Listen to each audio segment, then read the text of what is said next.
You're listening to the Pittsburgh Piledriver. What the hell is that? Podcast.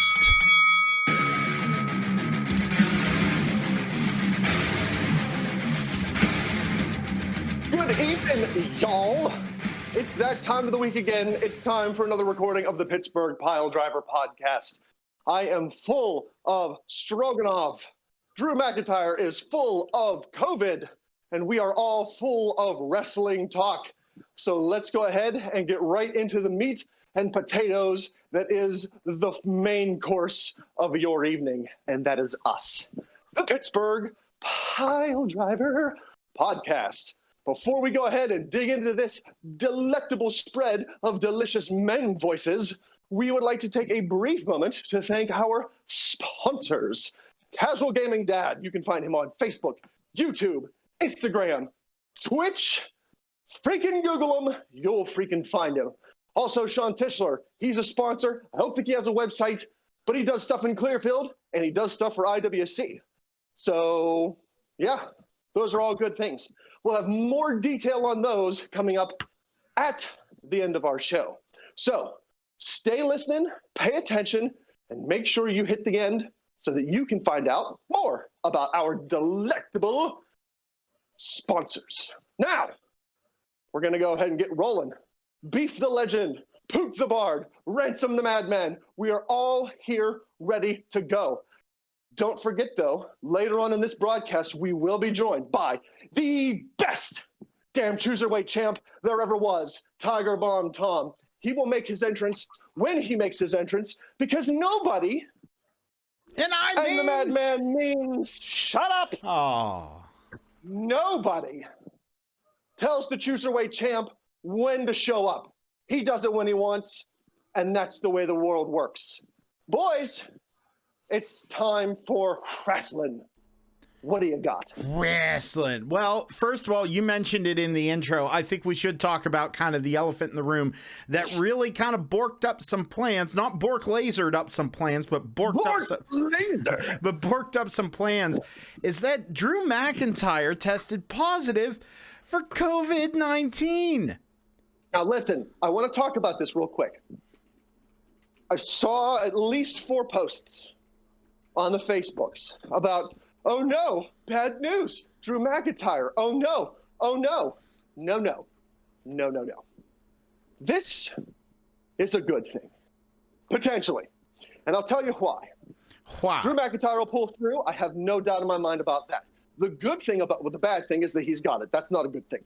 The good thing is this very well might impact the train wreck, the tractor trailer fire,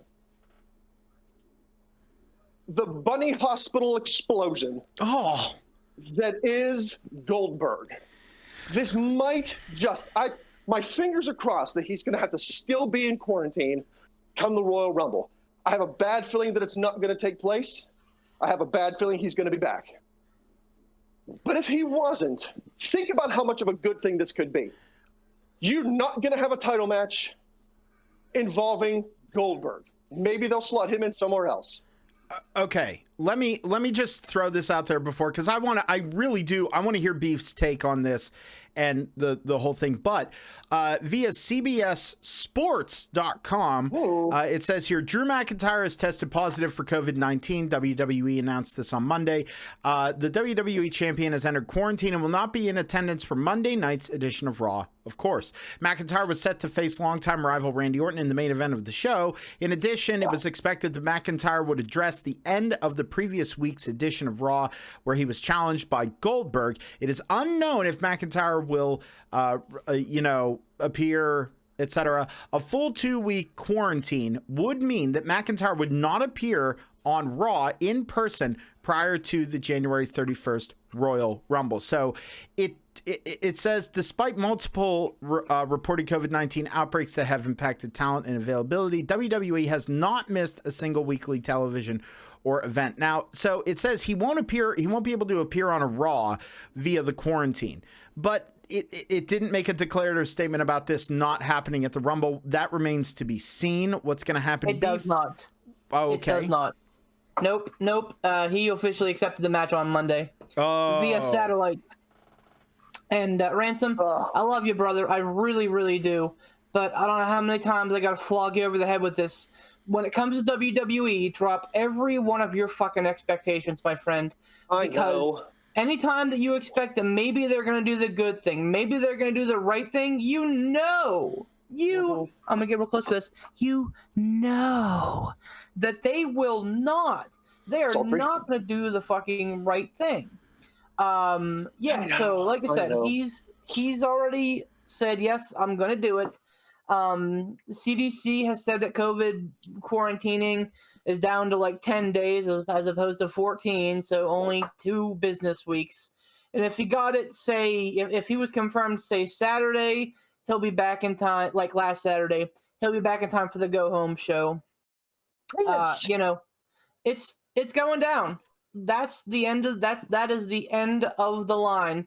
Goldberg versus McIntyre is happening at the Royal Rumble. It's my night's ruined. Thanks, Pete. I know. Well, hey, bearer of bad news wears the black hat. It's unlikely that Goldberg wins. I'll be honest with you. I don't see a world in which Goldberg wins, but I think that we all were more or less on that bandwagon when it came to The Fiend last year, too. I think we were all like, oh, there's no way that Goldberg beats The Fiend. And then, but after the fact, we learned about his politicking. Well, and that's the thing, though, is that this is going to be a statement that's going to make me feel foolish the second it leaves my mouth. I feel like WWE is a little more, contrary to what happened with Randy Orton, they righted that ship, quote unquote, really quickly. But McIntyre feels a little more protected than they did with The Fiend. The Fiend's character felt big and huge and everything, but then it just felt like they were willing to toss him aside and willing to throw that kind of under the bus because reasons and politicking. But I really, really don't think that they're gonna take it off of McIntyre. I feel like it'll either be a no contest, or if Goldberg does win, it's gonna be by some shifty means, maybe. I'm just trying to basically convince myself that they're not gonna do the wrong thing again. But I have to harken back to Beef's previous statement here real quick. And this is what makes me nervous. The less a man make a declarative statement, the less apt he is to look a fool in retrospect. I'm sorry, Rick, I had to say that. Go right ahead.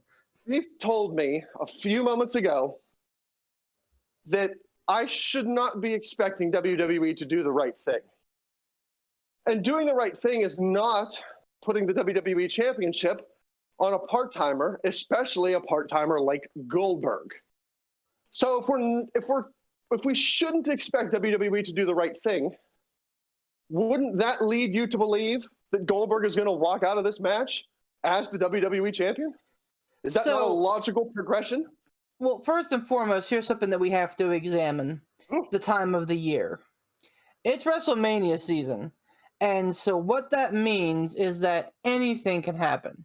Part-timers can show up, take a belt off of a guy who put the company on his back for the last 11 months just to get their heavy payday in April, meaning that some guy who's been busting his hump, Ricochet, is going to get left off the card. I do not. So I'm looking at the odds right now, and I don't know where these odds come from. I think they're just like Vegas odds. Oh, Sky Bet, excuse me. McIntyre is priced as the 4-7 favorite to win the match, but Goldberg isn't too far. Oh my God, too far behind at 5/4 odds. I'm not an odds guy. I don't know what the fuck that means, but right now it means that McIntyre's the early favorite, but it's damn near even. Again, going off of what you just said there, it's WrestleMania season. Anything is possible. Yeah. And I spout this off with my stupid flabby mouth, but I'm hoping to God that I am 110% wrong. But when you say stuff like that, it's WrestleMania season. Anything can happen. They want big matches. They want big things. It seems to me like saying, okay, we're going to have Goldberg beat Drew McIntyre for the title at Rumble, hold it until Mania, and then Goldberg defends the WWE title against who the farm ever, that's going to be big booking at WrestleMania. Maybe not to us, but to freaking Vince McMahon and everybody else who lives back in 1998. That seems to me like it's going to be like, hey, you know what a big deal would be? Goldberg going into WrestleMania as the WWE champion and defending that belt at WrestleMania. That's an interesting point you bring up, because as I've read, Vince McMahon is the fucking jackhammer trying to fix this, put the square peg in the round hole here.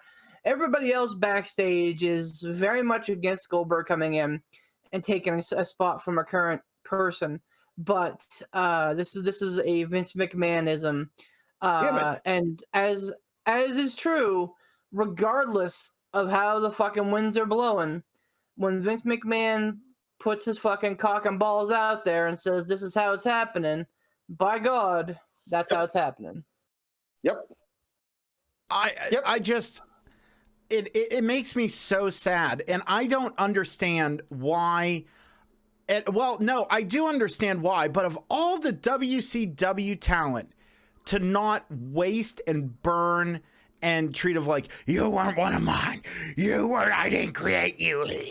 Like, right. Of all of them, and I understand there are so many people out there that have this big soft spot for Goldberg because he was like a superhero when they were kids, and he came out and just decimated everyone, and then doughy ass, like at the time, alcoholic William Regal came out and just took him to task.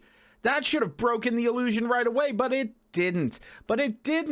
Like it was just one of, like, God. I'm so angry. I'm starting to ransom it over here. I'm throwing up all over the place. Well, no, but like, you made a very salient point.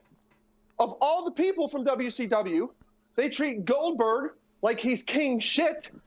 The one guy that everybody wanted to see come into the WWE and clean the house was Sting. And they fed him to Triple H at WrestleMania. Yeah. Well, okay, but here's when I think of superhero caliber quality people, I think of Sting. He was iconic in WCW. He's the damn icon for so much longer than Goldberg. Listen, and he comes in and gets fed to H. I love Sting, and you guys know I love Sting, and I love Sting in AEW, although if they keep on beating the dead horse the way that they are, I'm going to get sick of it real quick. None of that notwithstanding. When we're talking about Goldberg, we're talking about one of three, that WCW did right in the minds of the marks, in the minds of the smarks, in the minds of the people who write the books, and in the minds of the people who fucking take tally of the money. WCW in the 90s did the Cruiserweight title wonderfully. They built the NWO great until they let it they should have cut the head off when they had the chance, and they built Bill Goldberg great. I don't know why they looked at Bill Goldberg and said, we're going to make you a star, because they could have put that. He was money. He had the look. He had the look, he had that intensity. He had that it factor they were looking for. And they had a plan. They had a plan that people got. And the other thing is too, if the crowd wouldn't have bought this stuff, if it wasn't the time and the place that it was at, there were a lot of guys that would win. And I mean, we see it before. Like, I mean, even this week on NXT, we saw the way that Xia Li handled jobber number 74. Yeah.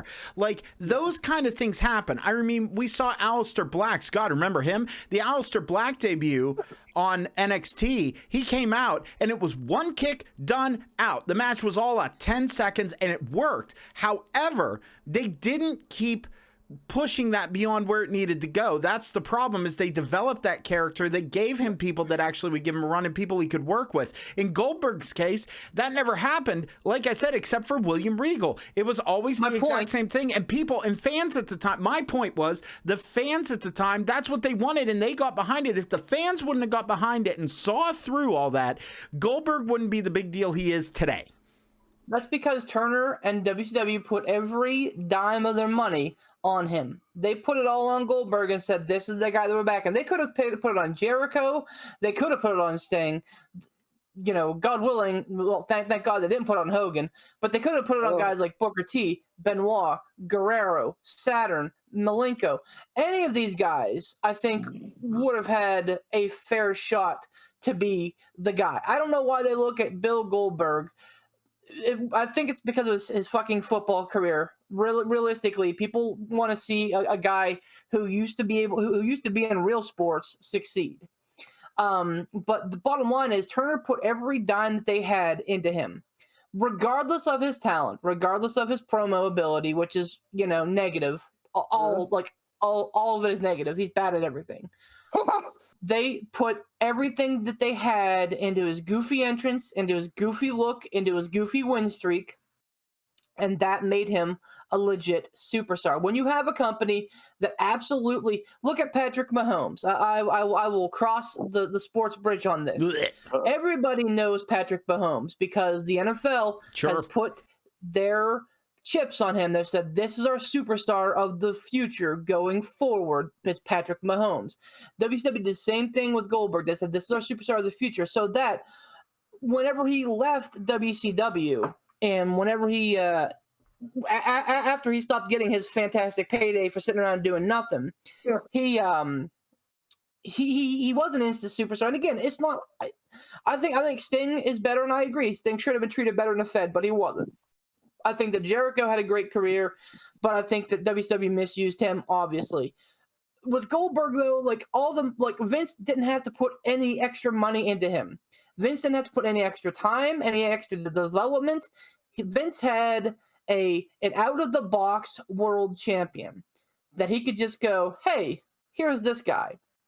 And then whenever he brought him back for Survivor Series 4 years ago now, versus Lesnar, he was like, man, this guy still got it. People are still fucking buying into the hype.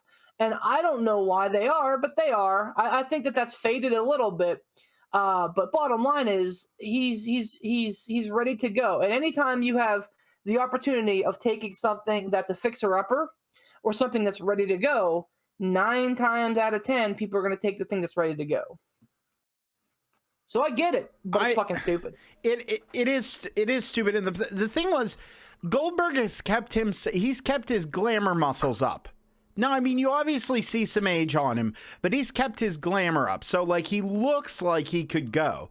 But you put him in the ring and he's just gassed. Even if it is just spear, jackhammer, done, he's still gassed. You look at him, he's breathing super heavy, and he's, and it's like, if he would get his cardio in order and he could actually put on, hell, even a 5-minute match. I would even give him the bare minimum. I would say a 5-minute match with a little bit of drama, the bare minimum of drama. Notice how I'm saying if he would give the bare minimum, I would probably be okay with all of it. I would probably be like, all right.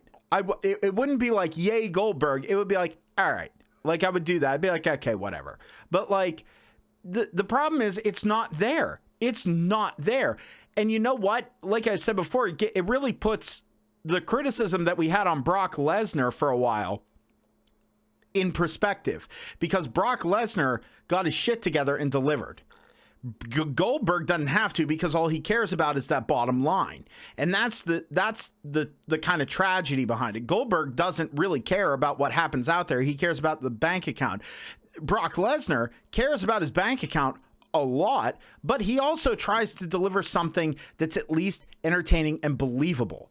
And that's what chaps my ass. Listen, I don't want this to be another podcast where we ramble on about how much Goldberg is a disappointment for 45 minutes. I just don't. I can't handle it. It drives me nuts, because the problem is you have just enough of the mouth breather casual fans out there. And I understand that sounds super elitist of me to say, and I'm sorry. But you have enough of the casuals out there that just want that nostalgia bite, and they're happy Vince McMahon gets his quick buck, and then really golden talent are ruined sacrificed upon the altar of stupid Goldberg. And it drives me nuts. Thanks for coming to my TED Talk. We do have other things to talk about. And I want to, again, what we can do is we can transition from talking about our disappointment with Goldberg and talk about our disappointment with Vince McMahon, who is the fucking, hype man behind Goldberg at this point. Released this week were a couple of statements by former women who worked for WWE, Lita and Candice Michelle. Oh, boy. So I didn't see the Candice Michelle one. Lita put out there that she was 110% uncomfortable with the live sex celebration. As she should have been. She didn't want to do it. She didn't want to do it up until they went out to the fucking gorilla. She didn't want to do it. John Cena tried to get it changed. Edge tried to get it changed. But Vince McMahon wanted it to happen. So he fucking waves his dick around, and we got the live sex celebration. Oh. Afterwards, Lita, Amy Dumas, felt like she was being buried on her way out of the company. I don't remember her exit, so that tells me that she's probably right. Can I stop you there real quick, Pete? Yes, you may. Her exit consisted of her being in a match, and towards the end, I believe this was Lita, towards the end of that match, Prime Time came down to the ring with a box of, like, I think her clothes, maybe like bras and panties that were supposedly Lita's, that they had quote unquote stolen because they're Crime Time, and were tossing them about into the audience. And that's what led to Lita being distracted and then getting pinned. And that was her exit from WWE. I could be wrong, but I'm pretty sure that was her. That's pretty sure that was fucking familiar. Candice Michelle's quip real quick has said that she was super, super uncomfortable. That, like, there was times where she had to, like, kiss Vince McMahon on screen, like on the lips, and she said, yeah, it was uncomfortable. A lot of the women had to do it. So that's why I did it, because, we wanted to get our foot in the door. We wanted to go out, and we didn't want to do other stuff. Oh. This is our stepping stone. So basically, we did what the boss told us, which in this case was a pretty good-looking 20, 30-something kissing the lips of a, at that time, 60, 70-something. Well, probably 50, 60-something. Nonetheless, 60, probably, yeah. Still doesn't matter. That's semantics. Still awful. So, yeah, I mean, outside of Vince the Booker, it seems like Vince the person and Vince the boss are pretty fucking awful people.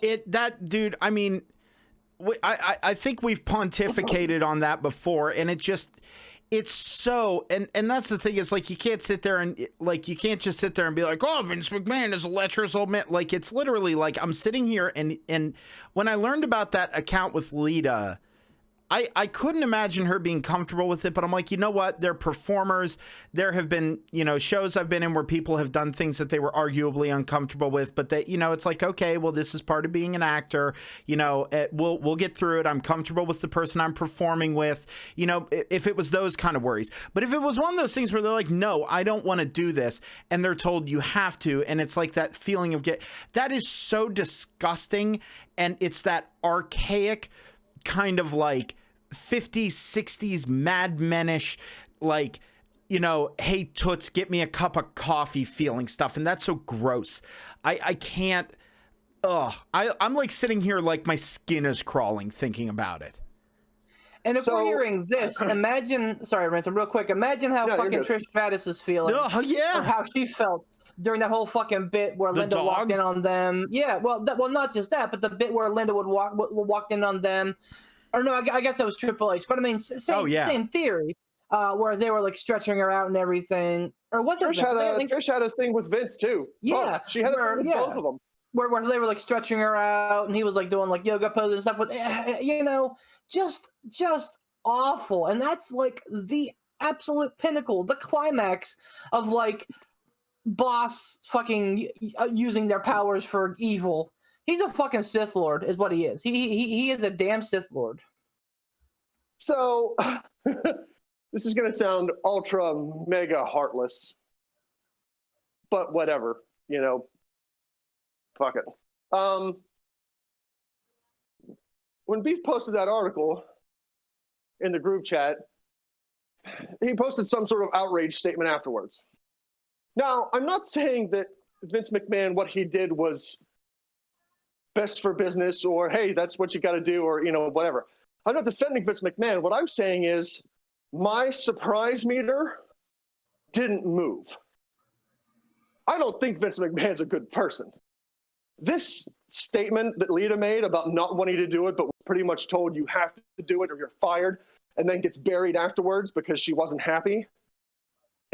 My surprise meter didn't even bounce. It didn't even jiggle.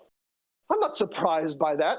How many times have we talked about Vince McMahon doing shitty things? This was a dude who wanted to have a storyline angle of him getting his daughter Stephanie pregnant. Let that sink in.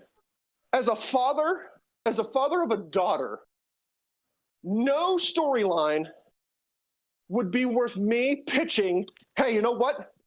Maybe my daughter is pregnant with my child.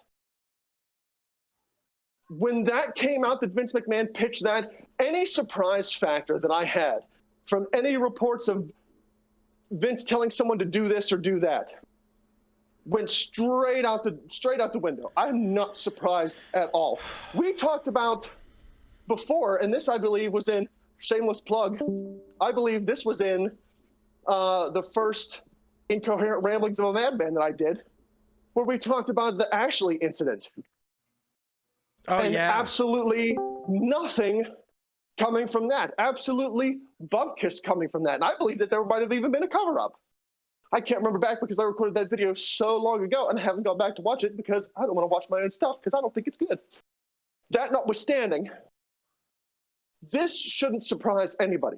It should outrage everyone, but it should surprise no one. We know what Vince McMahon is capable of. We know what kind of bullshit insanity he has pitched before. And Lord knows we've seen enough of it happen on TV. I can't imagine some of the stuff that they didn't get to air that he pitched. If some of this stuff made it to air, birthing of a hand, raping a corpse, the live sex celebration, McMahon making out, kissing, rubbing, touching all these women / divas. Dicks getting chopped off. It to air. Yeah, like choppy your pee-pee.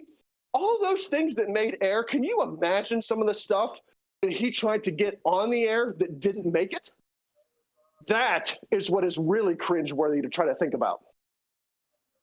The bad thing about Vince McMahon He's here!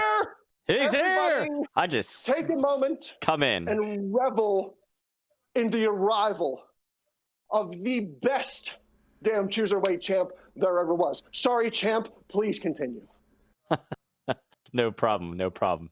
So the weird thing is like So sweaty. you hear how you hear like how much of a family WWE is, like where they'll go out of their way to do everything they can to help out people that are part of the WWE family. Like they paid for Scott Hall to go to rehab like a number of times and shit like that.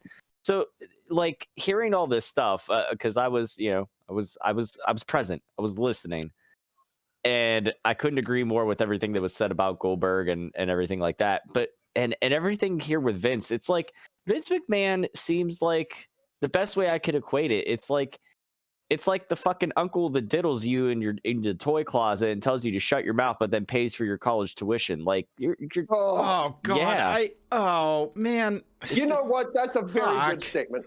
That's the best way I can put it. True. But like, because it's hard to like. It seems like it's so extreme. You either hear like really, really good stuff, like, you know, yeah, you could always come to him and talk to him about anything. Now, granted, he's a stubborn old bastard, and what he wants, it's going to be his way. But he's always there to listen or whatever. But you've also heard people say like he'll do the Vince Jedi mind trick, where like you go to him with something, but you still end up doing what he wants you to do. And you're like, how the fuck did he do that? We determined Sith Lord mind trick. Yeah, he's a Sith Lord. But yeah, that's the thing. It's like, it's always something so extreme. It's either like, oh, you know, like Vince and everybody has always been very, very available and will help you out no matter what. But then you get this shit here. And it's just like, it's very disappointing to hear. And it's, I don't know. That is very cringy. I'm not gonna lie. There was a part of me when you mentioned Candice Michelle saying that she had problems doing that, I'm like, didn't you do softcore Skinamax porn beforehand? But Yeah, even but still, I get that there is a certain like there's a difference when if you're doing something like that with somebody that's closer to your age, probably way more attractive than fucking Vince McMahon. I don't you know think what it's I mean? about the looks. I think it's like, man, I feel like it's, I don't know, man. I've never been in those situations where it's like, you're doing the starving artist thing and, you're like, well, this is a job. I don't want to do it, but I'm here and it's going to pay. And I got to make sure that I feed my face for the next month or pay my rent or pay my car. I've never been that kind of far down on the totem pole, for lack of a better term. So I don't know, but that's the thing is there's a difference between choosing to do something of your own volition and then having the person who literally can make or break your career saying you'll do this or else. Right. That's exactly what I was just about to say. When you sign up for porn, you know what you're getting into. When you sign up for WWE, not always. You don't necessarily. Well, that's fair. I was gonna say because there are a lot of adult industry stars that like look back on their days and just go like, wow, I really didn't know what I was getting into. But my point. Go ahead. Sorry, go ahead. Never mind. No, I was gonna make a point that like transferring into like a legitimate thing, it follows them too, and they hate it. Is like Mia Khalifa.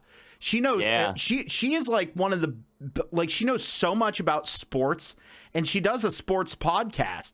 And the problem is that just chases her, and she's like, I'm just trying to do my thing, like it's a bummer. Funny, it's a bummer. It's kind of funny. I hear advertisements for for on XM. Lisa Ann. She's like she does like fantasy sports and stuff like that too. So but I feel like she kind of is a little. I feel like she kind of embraces it. Like, okay, yeah, this was who I was, and now the thing that she does now is like, you won't believe like some of the stuff that ends up in my DMs from people. Yeah. Like, so you kind of. You take it with a grain of salt and you kind of laugh it off because, I mean, it's forever going to be tied to you one way or the other. It's just all on how you handle it, But going back to the Candice Michelle thing, no, I mean, I like part of me thought that for a second, like, well, yeah, but you did that, and then it kicked in. I was like, yeah, but there's a big difference, like, if. Like you said, if that's what she chose to do, or even if it was something that she kind of was like, well, I need the money, so I'll do it. Like, I'm sure even still, if you were in that situation and semi-reluctant to get into that sort of business, even if it's the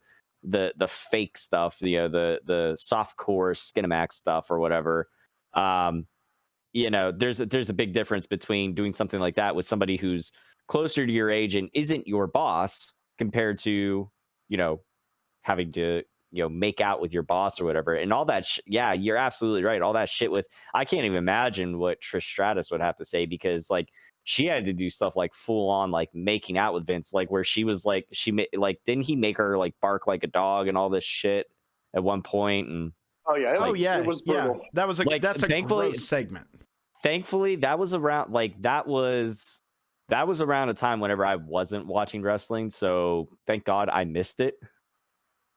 Because now being a father and being the father of a daughter, if I go back and watch that now, I would probably like I would probably be like sending death threats to fucking Stamford, Connecticut. So I'd be writing off that entire product. I think Beef hit the nail on the head.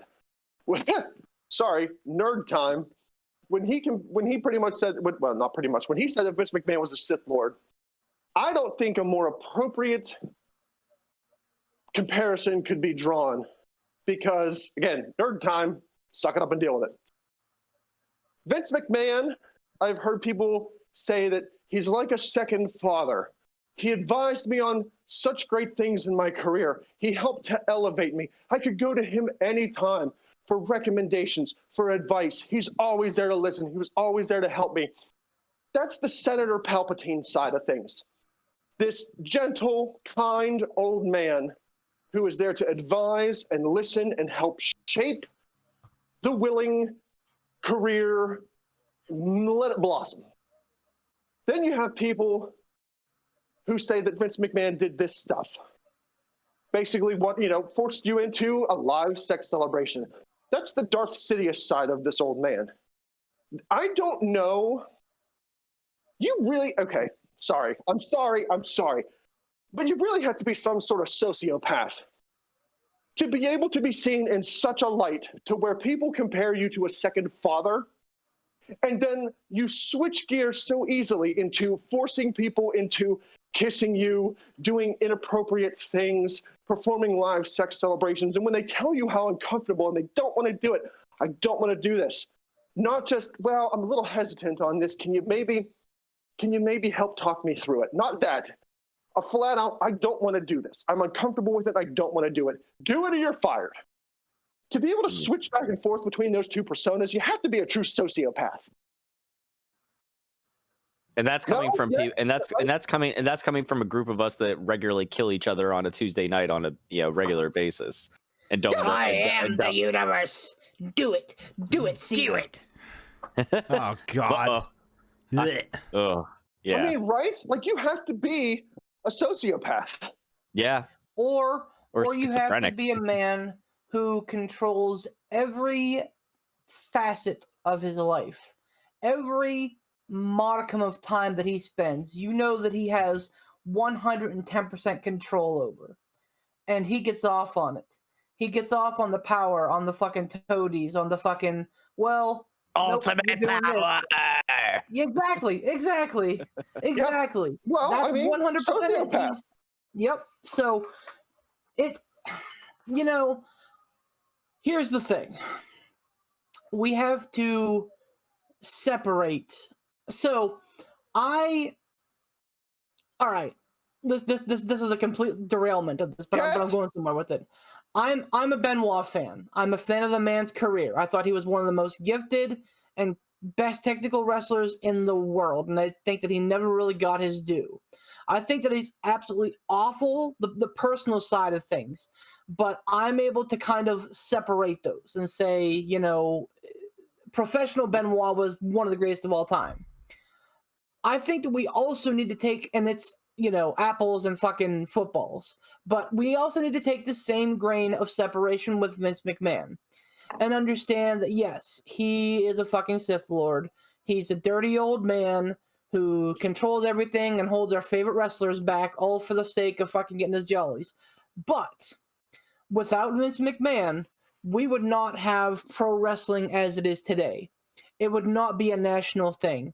And I'm sure that somebody at some point probably would have made it that way, but who knows where we'd be in that cycle. Maybe Vince McMahon not. took the fucking balls by the balls and said, you know what? Here's how we're doing this now. And it was literally overnight that here's how that they were doing, and it fucking blossomed into a media empire for not just him, but the monolith that was AEW. And now, you look, or I'm sorry, oh God, the monolith that was WCW. Wow. Now you look at things like AEW, like Impact, like New Japan, that have modeled their business after what he did in the 70s and the 60s. And that's the thing. Like, yeah, he's awful and he's terrible, but by God, has he put together a great product? Well, and I think the thing is, like, and to Beef's point, I don't know how you equate the two together, but I will say I agree with you in the sense of being able to separate things when it comes to Benoit, because what ended up happening with Benoit was a result of him putting his body on the line as a professional and doing everything they did and taking those, the chair shots to the head and getting his bell rung and everything like that, and basically physically putting his mind, his fucking brain, his body and everything through the shredder to the point where it was, completely fucked because of CTEs.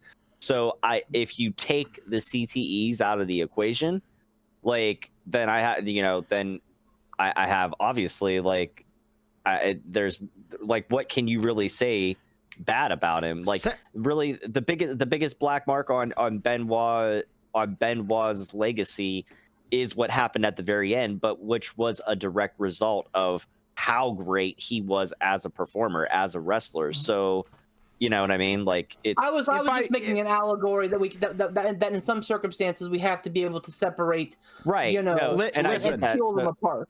Yeah, Separating... I get that. So I just don't know how you like with McMahon. I get that. Like, I agree with you to a point. It's just a little bit different. Trying to separate it. Go ahead, Pooh. Separating the art from the artist is a constant battle in a lot of different fields. It's yes. I mean, especially with, you know, in you know, my world and a lot of people's world, separating the art from the artist as far as music goes is a debate that constantly goes on. And for the longest time, up until about maybe last year, I was very much in the camp of separating the art from the artist. The argument that usually came up with people was Michael Jackson, okay? Like separating the art from the man and from the artist. And, you know, you can make the same statement. You can argue that he, you know, one of the greatest selling artists of all time, one of the most prolific live performers and in-studio performers of all time, legendary songs that everybody knows. You go to the darkest corner of the world and someone will have heard of Michael Jackson. On the other hand, and I won't go into it because I can't. But like the things that he did or supposedly did, however you choose to look at it, can you separate and still enjoy? I know plenty of people who will never listen to a Michael Jackson song ever again and have gotten rid of their albums, even like stuff that was on vinyl and things that were collectible, they got rid of. Recently, 2 instances come to mind. The guitar player Stephen Carpenter from the Deftones was out promoting their new album they put out. And I like the Deftones. And he went on a podcast, and in his stoner haze, he went on this big rant about flat earth and conspiracies and everything. And it really turned it. And it wasn't like how AJ Styles, legendary, said, I'm not a flat earther. I'm just saying there's questions. Like, you know, there's a lot of questions to ask. There's a lot of questions. You know, it wasn't that diplomatic. He was very kind of opinionated and aggressive with it. And a lot of people went, well, fuck that new album and fuck the Deftones. Now, could that be reactionary? Sure. In that case, you can separate the art from the artist. And again, I'm not trying to get into a political debate, but recently, one that really hit home for me, one of my favorite heavy metal bands is Iced Earth. I love Iced Earth. Their albums are so good. Something Wicked This Way Comes is magic. It is a magical album, and so is the album Horror Show, and so is The Glorious Burden. Like, wonderful, wonderful albums. Great music, epic, fantastic. John Schaefer, who is the main songwriter and rhythm guitar player of the band, he's basically Iced Earth, was photographed and was recently at the we'll say event, just to not, you know, we'll try and be diplomatic about this, the event that happened at the Capitol. And he was on the radar for the FBI.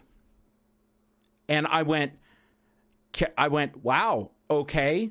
And you have to sit down and you kind of have to analyze, can you separate the art from the artist in cases like this? And that's kind of what you have to do with Vince McMahon. And frankly, Benoit, you do. I mean, you can't erase history. You can't do it, no matter how hard you try. No, I'm sorry, Tom. I don't mean to interrupt. I'm rolling here. I know. I'm almost done.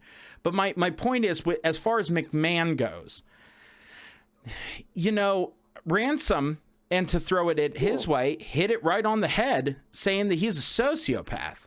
That is sociopathic, egomaniacal behavior. It's God complex shit. You know, being able to gaslight people.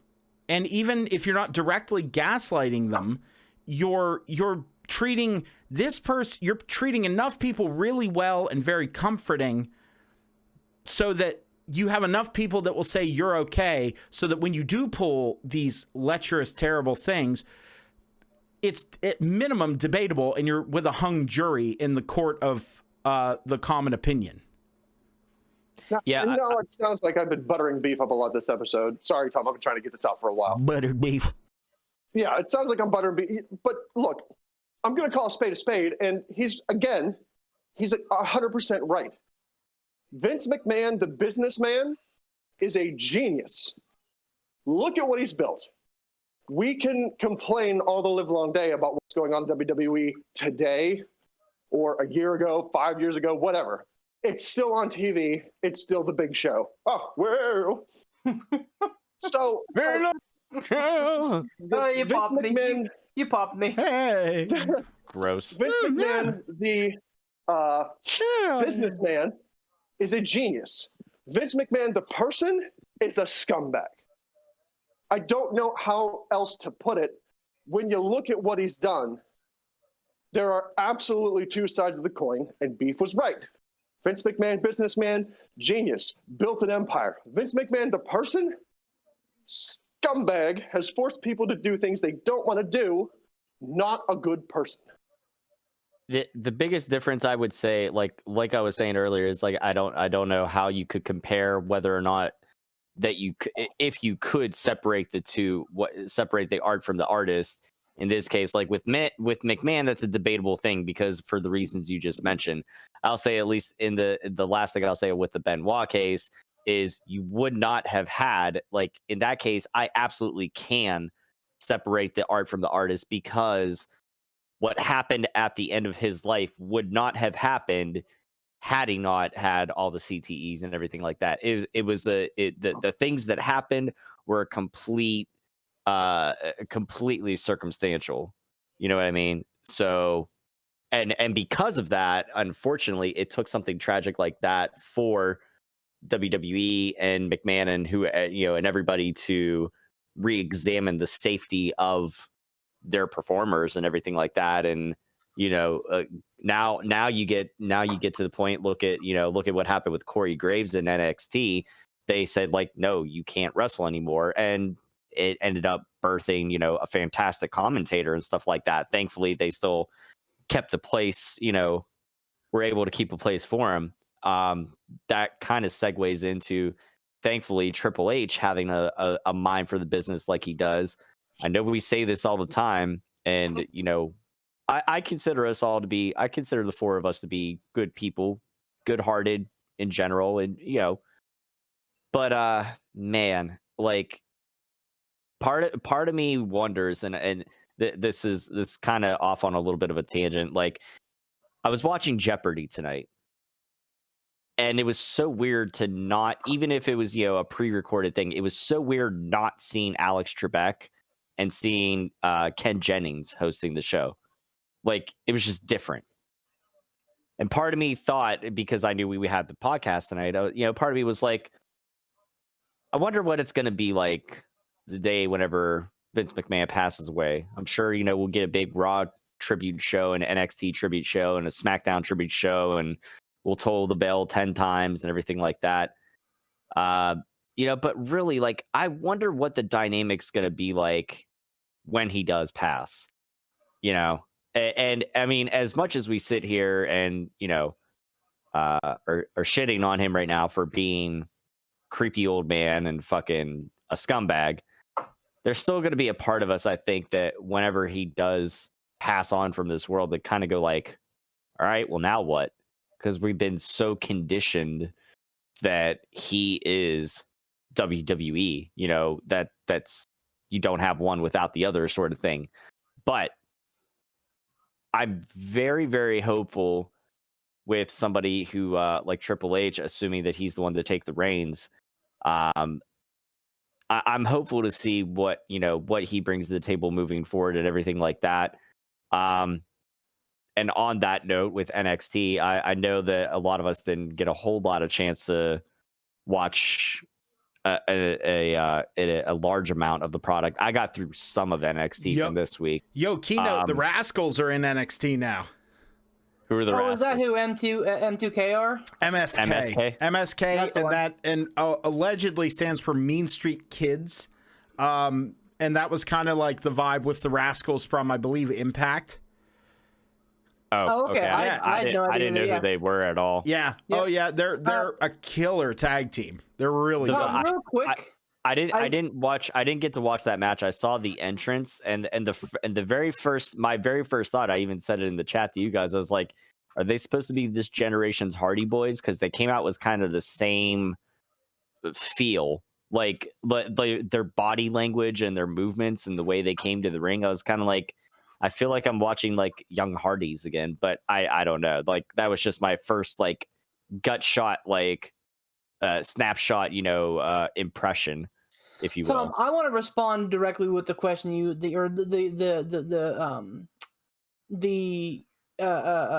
question debate about what it's going to look like, what the landscape of wrestling is going to look like when Spence is gone. Let me quote the man whenever I say this. But the fact is, it's going to be taken over by his idiotic daughter and his doofus son-in-law and the rest of his stupid family. Wow. I don't. So I love Triple H's booking in NXT, but I often wonder if Triple H realizes. So Vince, I think, looks at NXT as kind of obviously a step down, and even though he doesn't look at NXT, he barely realizes they're there, except for whenever whenever he fucking needs his gets his greedy hands on somebody. Well, and I think he does, but I think he gives Paul enough rope to hang himself with. So here's the thing. I think that we, the Smarks, will all glad-handedly tell Triple H that he's doing an amazing job.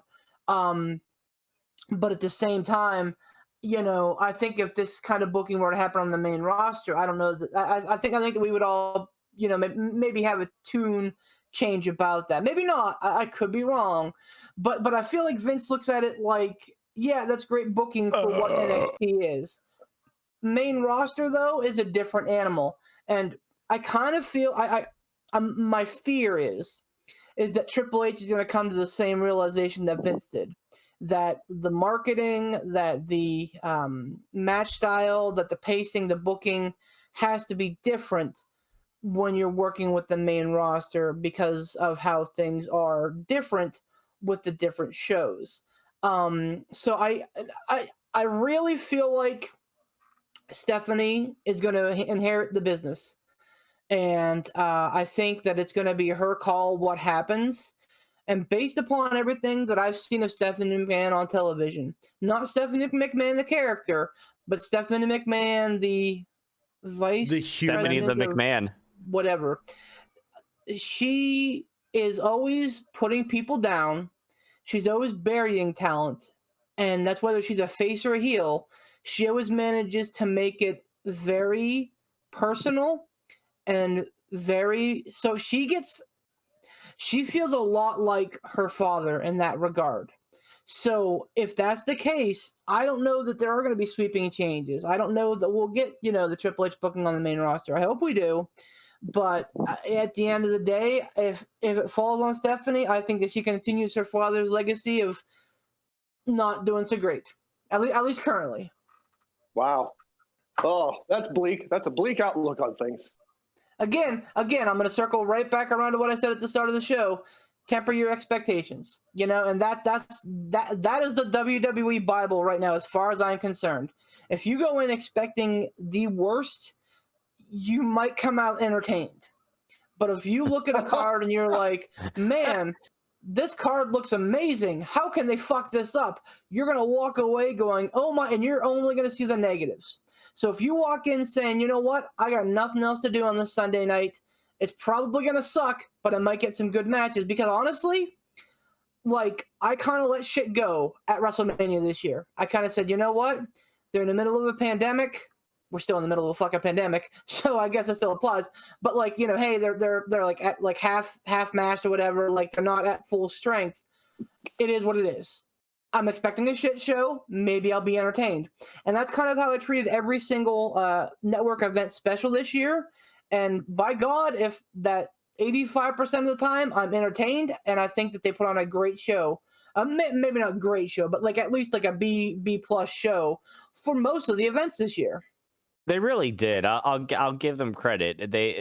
Everybody, everybody has seemed to be doing the best that they could during the pandemic and everything like that. And I've been pleasantly surprised by some things. But then, God Almighty, like we talked about the fiasco of He Who Shall Not Be Named returning and everything like that, and it's just. I don't know. I hope we get some noticeable changes in booking, in long-term booking moving forward after McMahon's passing.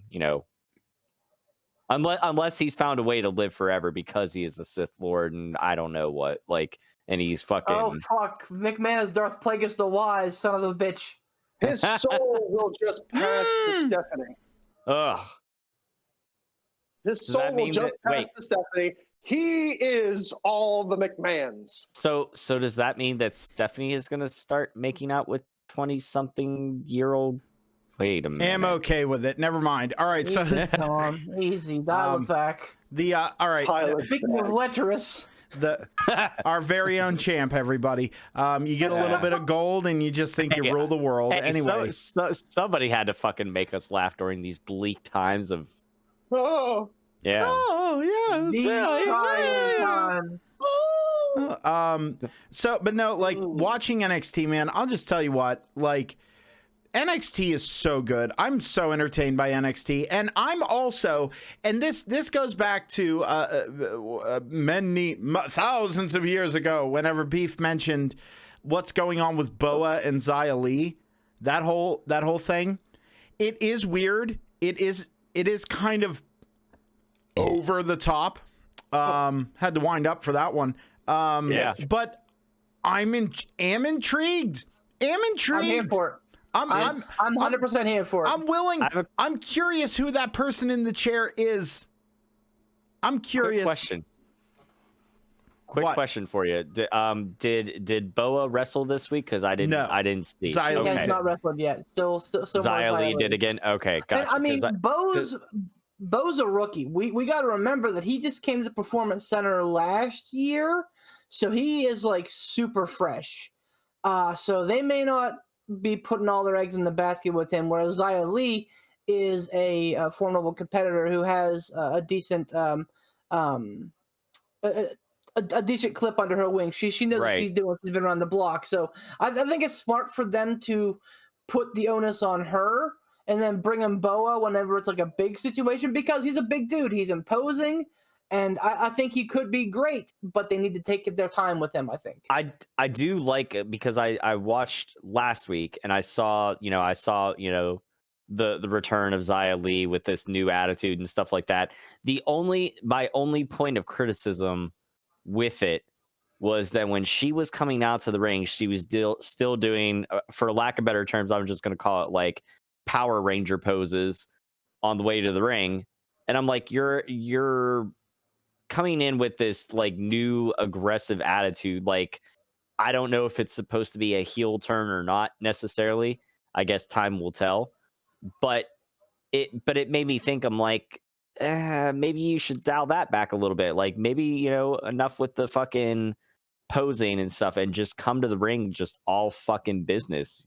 But I do I did like Boa looking like a fucking some sort of bodyguard assassin, sort of just in his suit with his sunglasses and everything like that. It was pretty cool. But I wasn't sure if he had wrestled this week or not. I didn't get to watch her. Had a good kind of that Yakuza look to it. Yeah. Exactly. Yeah, it had a really exactly. But yeah, I didn't get to that. The farthest I got on NXT this week was just at the very beginning of the MSK tag match. I will say I'm very happy to see them having a women's Dusty tag team. Dusted, baby. Baby. I didn't see. Did they reveal the women's bracket yet or no? No, I think that they announced the competitors. And I don't think they announced all the competitors yet either. They announced some of them. Yeah, I But saw Shotzi and Amber Moon are going to be a team. I would have to say right off the bat that's probably my go-to pick to win it all for the women's.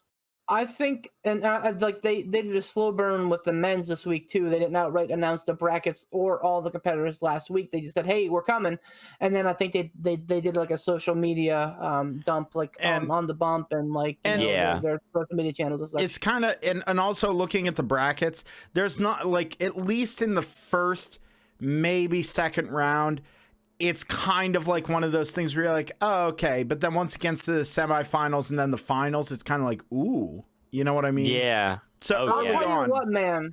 Like the women's side, like there are so many competent women. I haven't seen the women's competitors or brackets. I'm not at all even yet. talking about the tournament. I'm just saying like the wealth of fucking talent in the women's division. At this point, I wish we could get a trade between AEW and NXT, where AEW gets some of their women and NXT takes some of their mid to high card guys. And I think you'd have perfection on both levels. But yeah, I mean the women's Dusty Cup absolutely needs to happen this year because of the wealth of talent down there.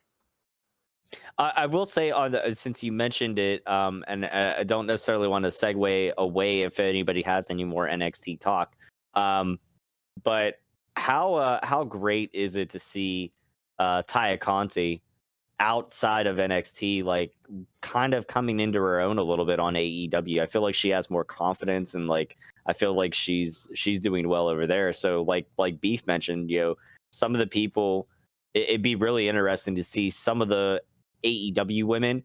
It'd be interesting to see how they would perform in NXT. Like I think somebody like Britt Baker, she could go anywhere and she could kill it. Like she's just good. She's just flat out good at what she does. And she makes a really, really good heel. Like I know, she was definitely like, I would say the head babyface in the females division over in AEW when, whenever AEW first got underway. But man, seeing this heel turn that she's done, I love it. I really do. Yeah, I mean, Ty Conti absolutely knocked out of the park with Serena Deeb. Now, I mean, that's, Serena Deeb is right now being regarded as one of the best women's wrestlers on the planet. So there shouldn't be a lot of surprise there. But AEW knocked out some really great matches too this week. I was a big fan of that match. I thought that Darby versus Cage was very, very good as well. I did not get to see any of AEW. I was just kind of reading some stuff online and everything. Go back and watch the Conti Deeb match. It's very good. So there are two things right now that I'm not super happy with AEW. Like I don't want to say I'm like disappointed or upset with them, but there are two things right now that kind of stick in my craw. The first is how they're using Sting. Yeah. Now, I 100% understand that you want to save Sting's first bump for a big deal. And because, if you believe the aspect of a bump count, he may not have that many left. So I get that. You don't want to have him in physical altercations, but at the same time, I don't think we need to see him every single episode of Dynamite. Agreed. In the same exact role, where Darby Allin's getting triple teamed and lights go out and, it starts fucking snowing. It's Sting every single week. I get it. I understand it, that they probably paid a premium price for him and they want to get that done. That's fine, but I don't think we need to be beaten over the head with it every single fucking week.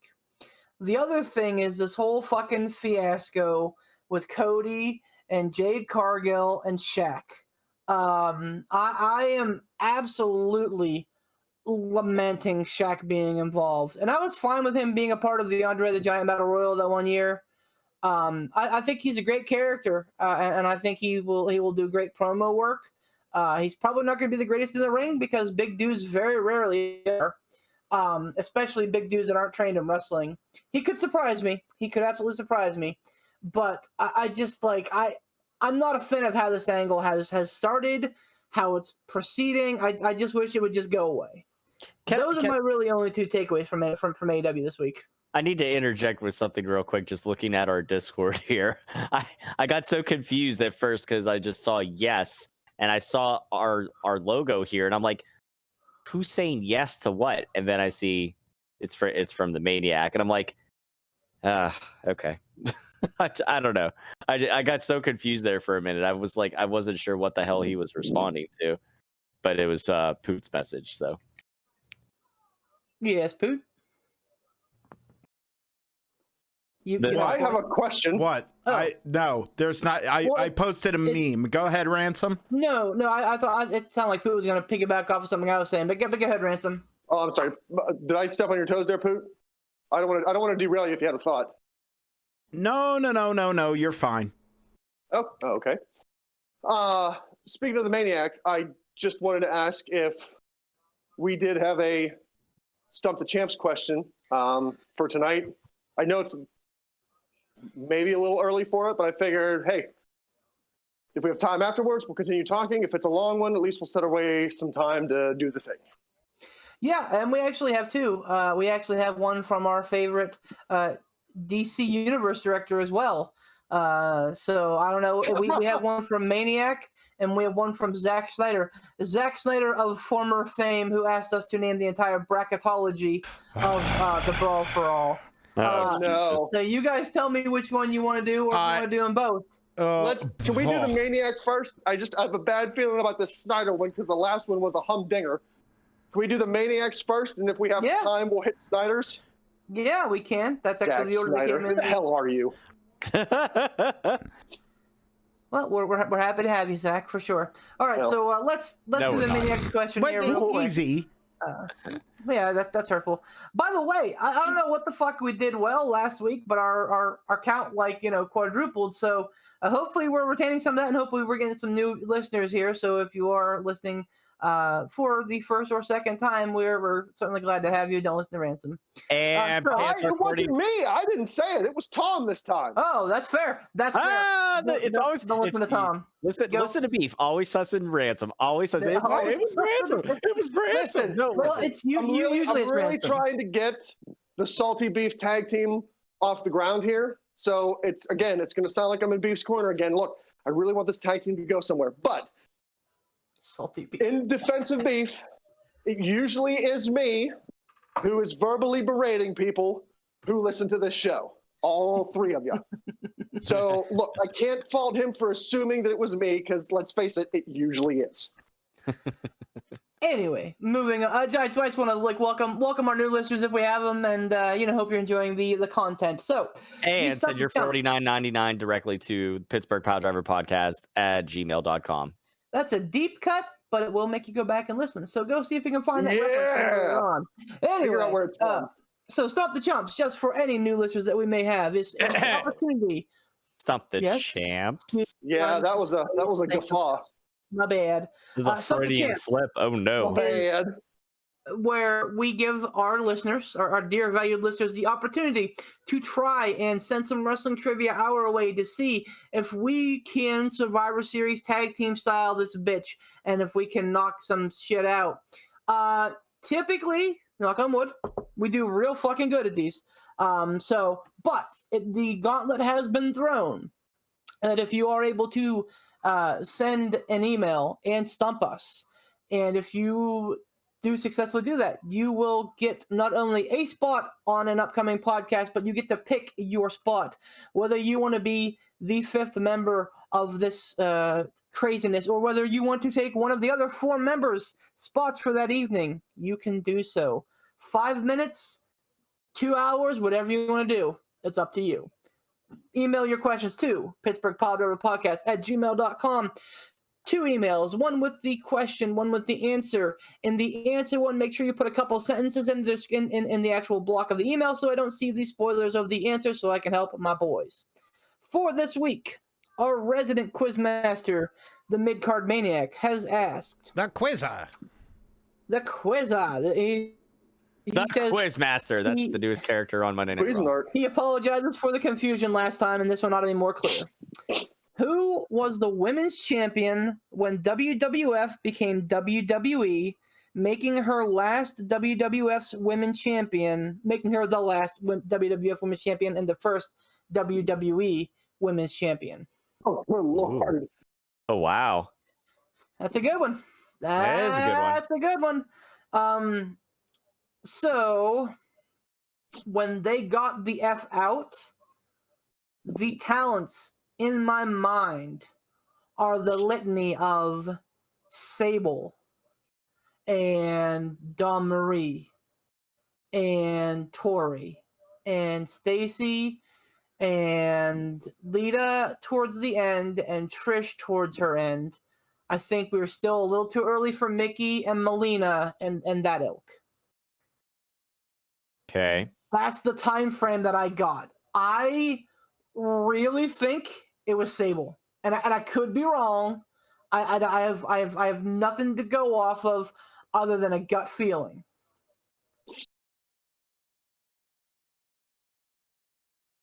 Sable was one of their biggest superstars. Now, correct me if I'm wrong. Sorry, go ahead, Poop. I was gonna say the ones that come to my mind during that time that were still floating around, that were in the hunt, if you will, were agreeing with Beef. Sable.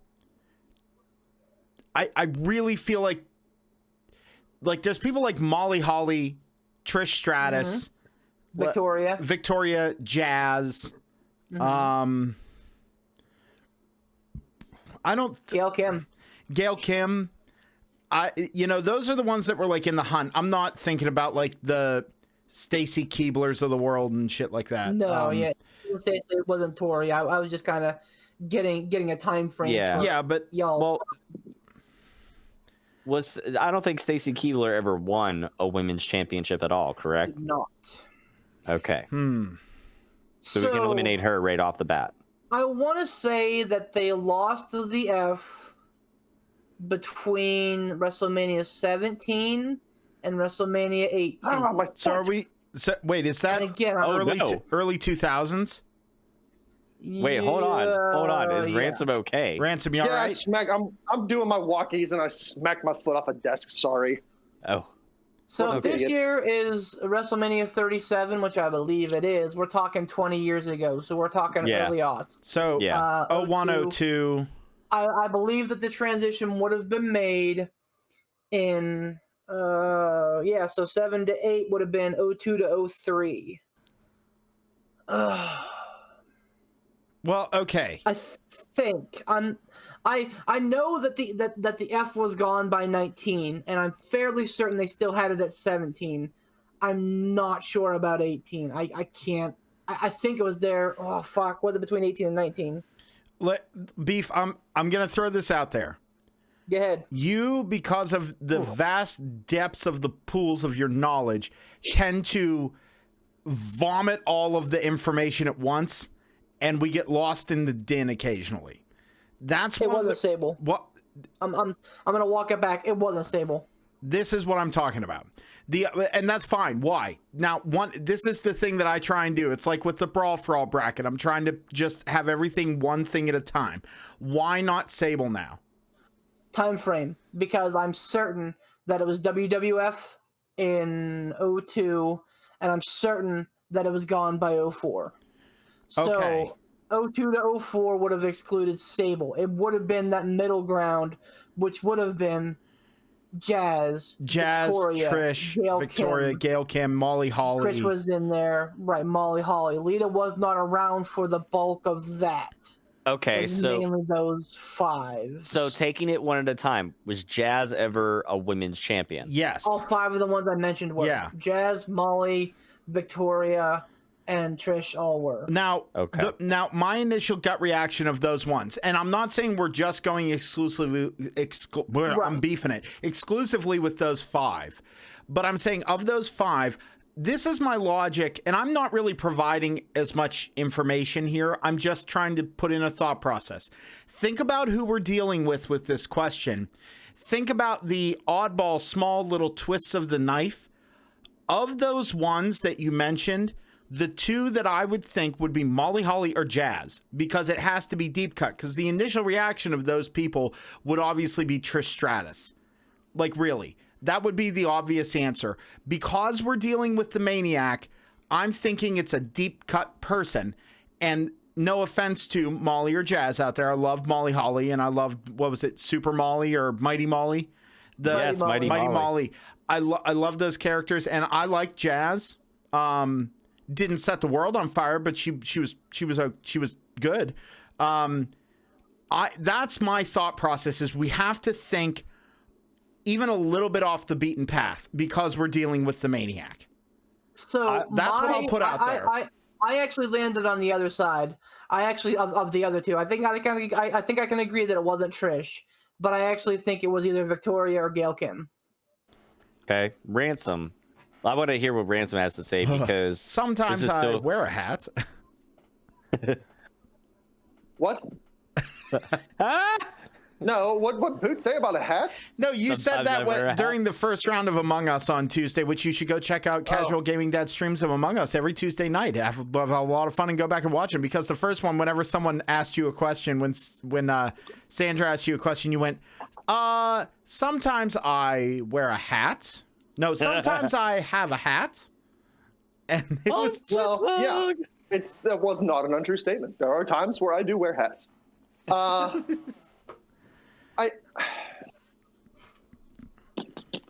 Okay, so no, it's not Trish. No, sorry, it's not Sable, because the brand split happened, I want to say early 2002, because it was still WWF during the Invasion, and shortly after the Invasion, and I think Invasion was Survivor Series 01. Right. Where they had the final, like Survivor Series WWF, like hurrah, yeah, versus the Alliance. So WrestleMania 20 or WrestleMania 17, they had they did the shot of Shane and the WCW boys in the press box. So like it would have been after that. So 17 would have been 2002. So that would have been 02, 03. So Survivor Series 02 is when they would have done Invasion, I believe. Well, I don't. Okay, maybe I'm remembering that wrong, but I believe that the Get the F Out happened in early 02. And if my thinking is right, that would mean the Invasion was 01, because it was still definitely WWF at the time of the Invasion. Right. It was Team WWF versus Team Alliance. Yeah. Because that was Survivor. Oh, you know what? I'm a dummy. I apologize. You're right, because 17 was 21. I thought today was 2022. So no, I'm seeing 17 was 01. So yes, you have been right. Survivor Series 01 would have been Invasion. Yeah. So after that, okay. Yes, after that is when the Get the F Out happened. Correct. And I believe that was early 2002. Now, sorry, to interject something. No, I'm sorry to interject. Like you're right on that. But I remember one person that comes to mind when I see the "Get the F Out" shirt, I believe was like Tommy Dreamer. So he was around, but after the ECW, WCW alliance stuff. So. Right, and I don't think he ever won the women's title, but no, but just saying. Well played. So I keep having this. Poot. What? I believe was you on to something. There you go. Well, listen. Poot, I think, is on to something between Molly Holly and Jazz. Now, I don't know the exact time frame of when it happened, but I have a vague recollection of Jazz holding that title for a while. Mm-hmm. For like almost 3 months, maybe 4 months. Yep. And if that happened, if she was the women's champion in early 2002, when I'm thinking the brand split happened, I really want to say that puts Jazz in the running if she held the title that long.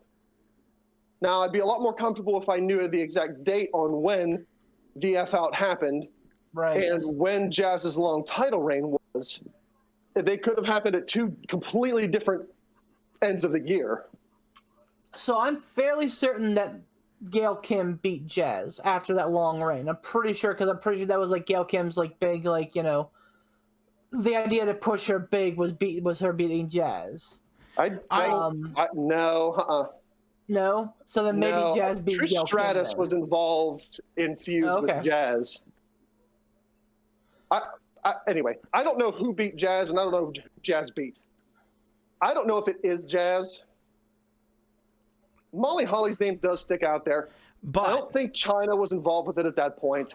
no, China was gone by that point. I honestly keep coming back to Victoria, and I don't know why.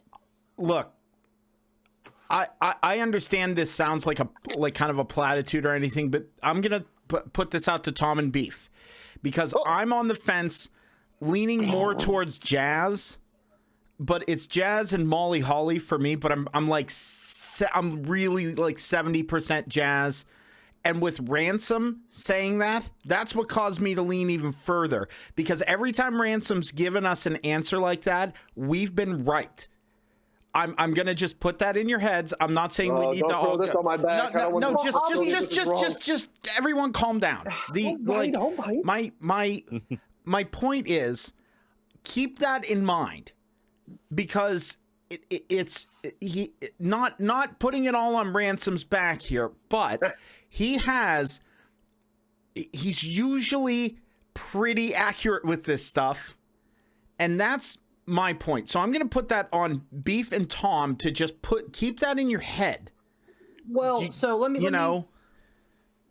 say this. Even though I keep coming back to Victoria, because I know that she was big in that era, like when we started throwing these names out there and you threw Jazz's name out, it immediately struck a chord, because Ransom's 100% right. She had a long title reign. Right?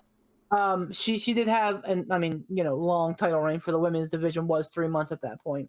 Right. So I would be okay with going with Jazz on this one. I'm good with it. I'm good with it too. All right. Well, we shall find out. Maybe I'll get next week off. I'm still waiting for Beef spot, but I'm sure you guys got this one. The company changed its name when Jazz was the women's champion, therefore making her the first women's champion and the first WWE women's champion and last women's WWE champion. Nobody gets a week off ever. Oh my God, Beef. Oh, Jesus Christ. Oh, Poor balls. Beef. Poor maniac. Taking a week off. You know, had Beef not went on that spiel and then said he was okay with going with Jazz, I was gonna say Victoria. I had my choice. My choice was gonna be between Jazz and Victoria. Honestly, that championship was passed between those four: Molly, Victoria, Jazz, and Gail Kim, and then Trish at the end. Yeah, like butter. So like during that time frame, it was 100% up for grabs. Yeah. But so. Maniac. Once again. So close. You were so close on this one, buddy. And I hate to do it to you. No, you don't. But good day, sir. You lose. You get nothing. We need when here's something to add more work to Poot's editing load here. Shut up, Tom. Shut up, because your champ, you can't just go, you editor down there. No, lest I take away your food. I'm not demanding. I'm thinking something that would have been funny. Like whenever we answer it right, I want something like the 2, like because we kick out at 2.5 on that. We barely got it. Yeah. So, do we want to do Zack Snyder Stump the Chump as well? Fuck yeah, bring it on. Champs. Fuck. Stump the Champs. Listen to that bravado from our champ. I know, right? Hey, if Zach doesn't have his spot picked of who he wants to take out, if we get it wrong, I will volunteer my spot as your champ. I will be a defending champ. Oh my. Yeah.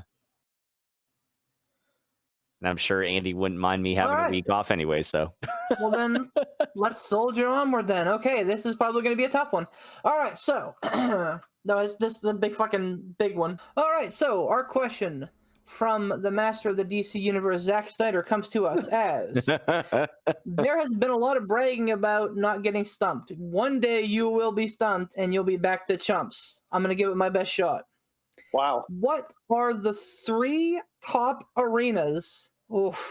Name of arena, city, and state to host the most WWE, WWF, undisputed WWE title changes, and how many arena did each? Jesus Christ! How many title changes did each arena have? No. So he wants I'm sorry. top 3 Shut arenas. up. Let him finish the question. So he wants the name of the arena, the city, the state, and the number of title changes. And we're talking of the WWE title. Wait, he said the undisputed. Right. Did which he not? was the belt that But Brock that's a Lesnar version had. of the WWE title.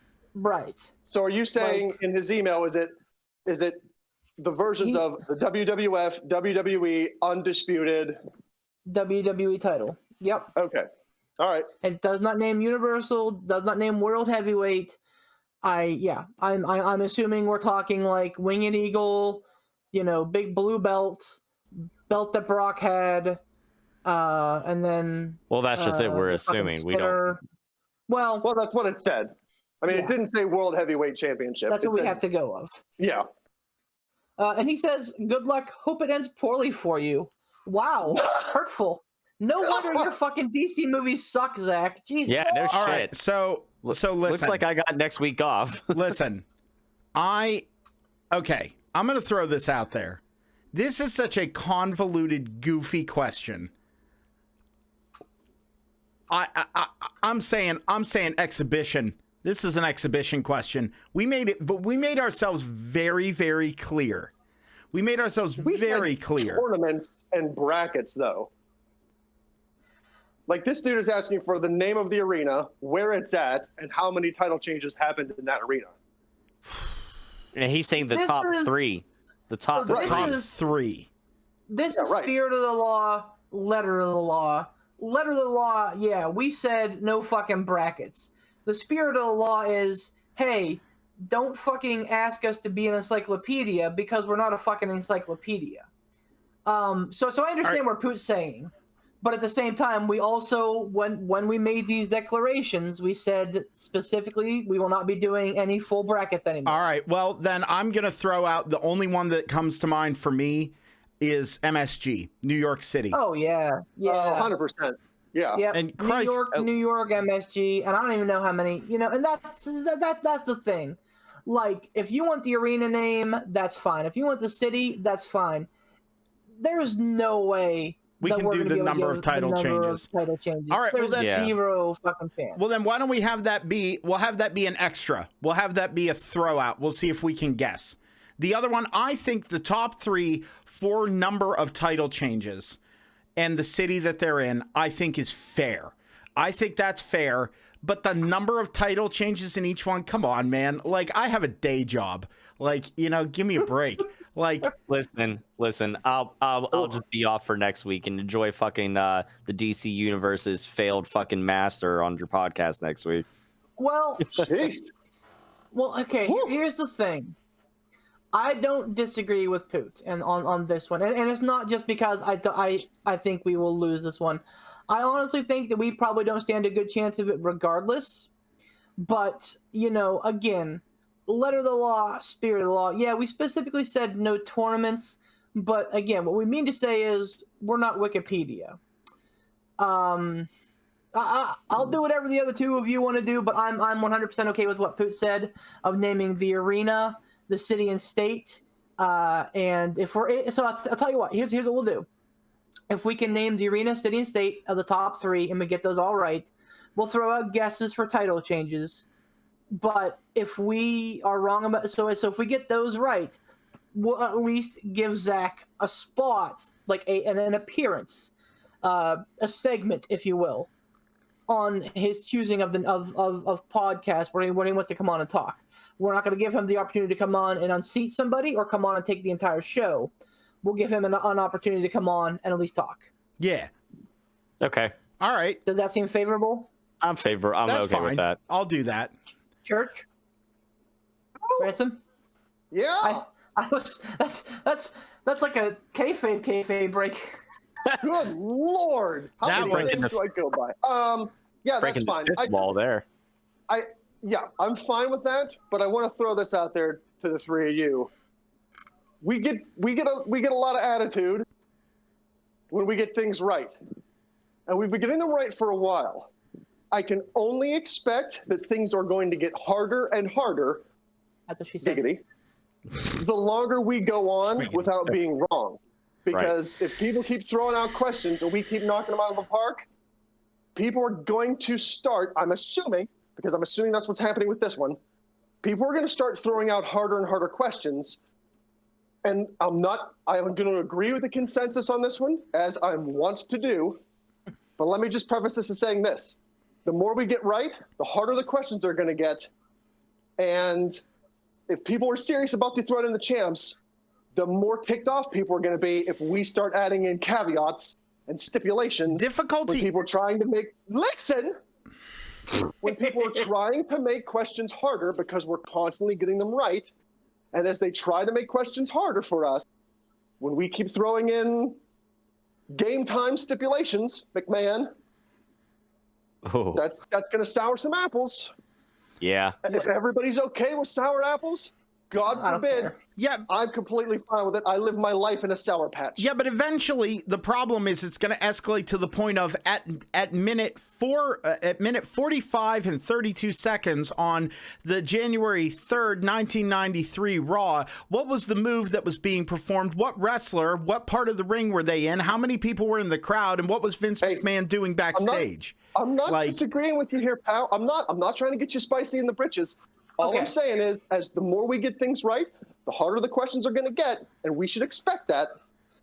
So there's all. hard question. There's hard question, and then there's asking us like a stat boy question. I'm Okay? all for hard. Look, I'm just saying. Whatever No, I the hear consensus you. is, I'm good. I'm good.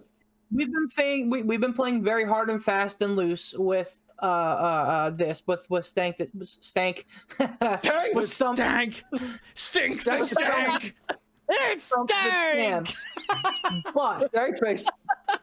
at the end of the day, I think we may have to kind of write up some discretionary rules for things just such like this, because I think there's like, hey, that's a great, like, you know, what arena did this transpire in? Like, this was a big title change. What arena did this transpire in? Or like, hey, WWE has had, you know, how many WWF title changes off the fucking cameras? Things like that. I would even You do can like get how many injuries has McFoley had? Right. You know how Oh, many Lord. injuries? Well, how many injuries did McFoley have in the Hell in the Cell? Like stuff like that. right. Like, you can get specific. How many times did Kevin Nash tear his quad?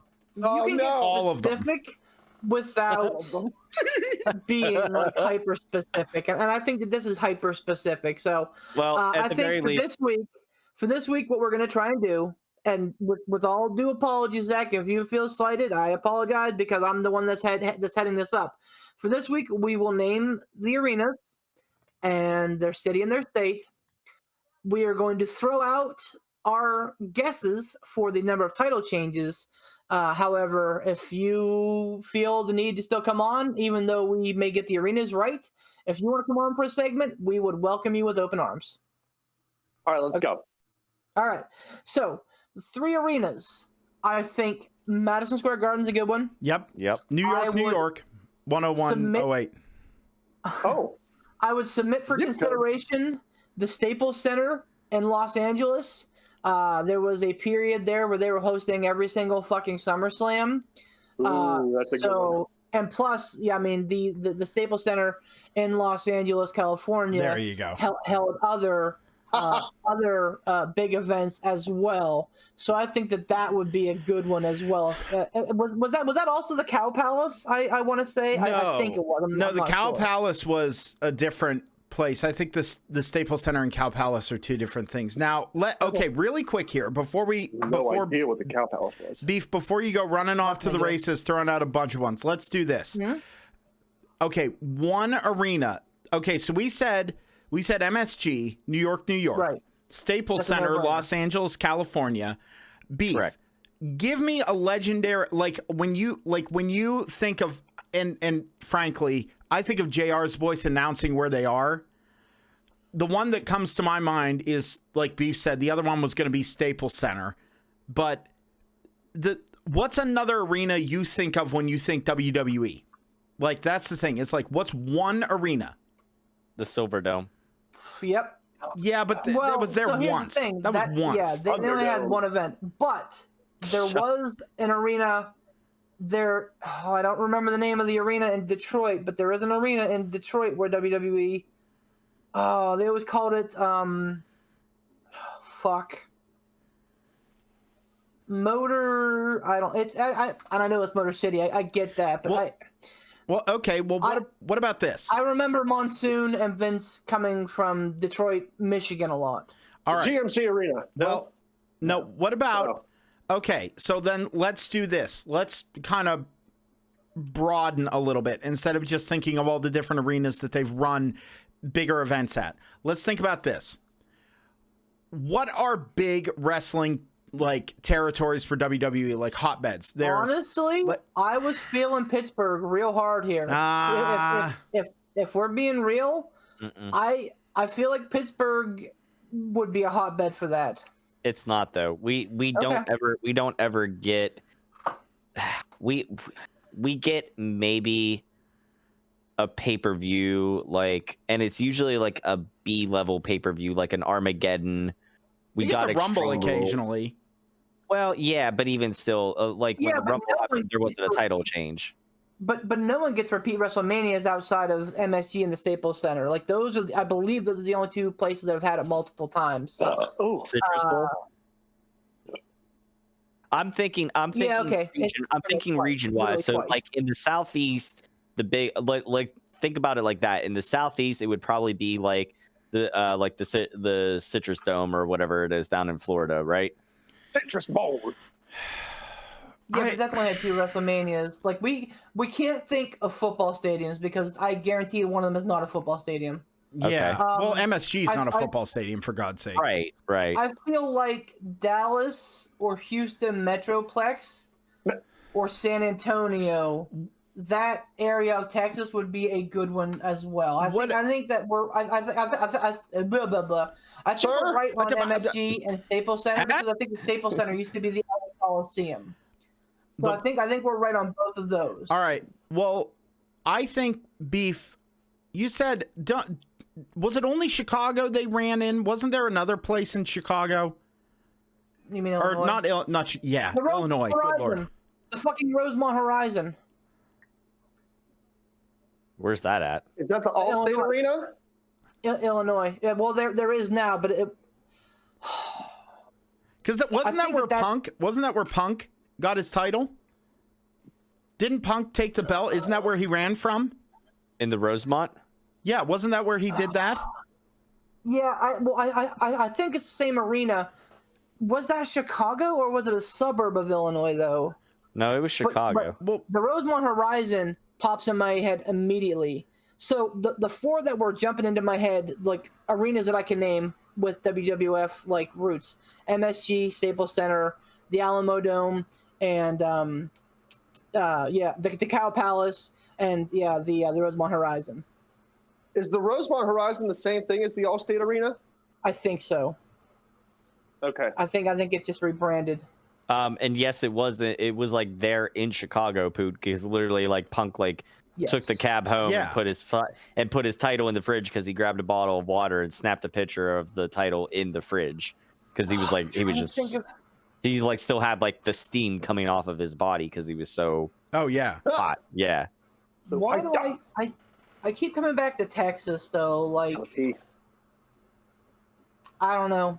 So much peeing. The Rosemont Horizon, I think, is a good call, Poot. You're not wrong. I was just thinking of wrestling hotbeds because, like, up north, you mentioned Chicago. I was like, oh yeah, up north is a hotbed because there's like, you know, Pittsburgh, Philly, out west in California, down south in Texas, and then up north. It's pretty much the cardinal directions of the country. Yep. Now, understandably, Florida's become that, but it's kind of by dint of just kind of like satellite home base for them. But that's the thing is like Northeast is like Pittsburgh, Philly, New Jersey, New York, and then up north it's Chicago. And then what was the name of the arena? The Rosemont Horizon. Or what did Ransom said? The Allstate. The Allstate arena. And then there's the place in Chicago that you mentioned down south in Texas. There was the wasn't the Silver Dome was down there? No. Where was the Silver Dome? The Alamo Dome. The Alamo Dome. In Pontiac, Michigan. Yeah, thank you. That's right. The Alamo Dome. They run in Dallas, Fort Worth, and then out in California we have the Staples Center. So right now we have two of the four cardinal directions covered. We have the East Coast with MSG. We have the Staples Center, and then it's basically the choice of is it down in Texas or is it up north? Not trying to besmirch the rest of the country here, but that's the thing. Right. It's like zoning in. One of the things you also have to consider is I know we're not naming how many title changes happened there, but just because they had just because they've had a lot of events there doesn't necessarily equate to did the title change hands there. So but we can't pull we can't pull too hard on that string though, because we can't there's we're not Wikipedia. Right, but no, I understand that. But I'm just saying that just because there's a lot of events that happen in this one arena doesn't equate that to being an answer to this question, because that doesn't necessarily mean that a lot of title changes happened in that arena. Right, but in this case, we just have to keep in mind. Of that to happen. But we're playing the odds, right? Yeah, we're playing the odds and probability. So, you know what? I'm gonna say south. Honestly, I was gonna say Rosemont Horizon in Chicago because I honestly cannot think of an arena. And again, I go back to the Federation days. Gorilla Monsoon and Vince McMahon, even like Jesse Ventura, announcing, talking about, and the LA Coliseum, MSG, and the Rosemont Horizon. Now the other side of this is that there were a fuck ton of title changes between 95 and current.